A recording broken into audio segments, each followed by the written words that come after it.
key day for Portugal on the budget front. I am here at the NYSE Euronext with the Secretary of State for the Prime Minister, Carlos Moedas. Very good to see you here. Thank you. You're in New York for Portugal Investor Day. It is a big day for Portugal overall with the budget. Let me ask you, are you worried that Portugal will slip even further into recession and that some of the targets outlined in the budget will not be met? Absolutely not. We have been so far, and we are under an adjustment program. We had five reviews of that program with our international partners, and the program is on track.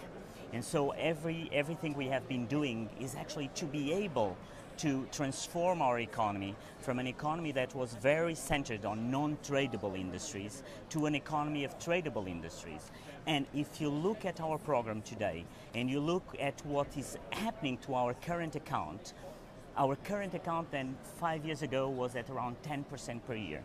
Basically, the Portuguese external debt was growing at 10% of GDP every year. Today, that same number is minus 2.6% of GDP. So we have been able, in a very quick time, to actually attack the main problem of the Portuguese economy, which was the dependence from external financing. And if you look at the first forecast of the IMF, the European Commission, on our current account adjustment, they would indicate for this year minus 6.7. So we were able actually to go much quicker. So you cannot look at an adjustment program, the Portuguese one or other program, just to one variable. You have to look to the program as a whole, and if you look at the program as a whole, we are totally in track. Changes are painful. As you know, there have been demonstrations. Middle class people will see their taxes rise. In fact, the finance minister said it's going to be an enormous increase. A nationwide strike is planned for next month. Are you worried about some of the social unrest escalating? Look, I'm first of all, I think that I'm very proud of the Portuguese people. I think that we have been through sacrifices. People understand those sacrifices. They understand that the policies of the past of spending money never brought any growth to Portugal. So they know that the path of actually doing the structural reforms, getting our public finances in order, are extremely important. And what I see from the Portuguese people is that they do understand. But of course, as in any other country, people are not happy. Some people are not happy because this is a difficult process. The journey of an adjustment program is difficult.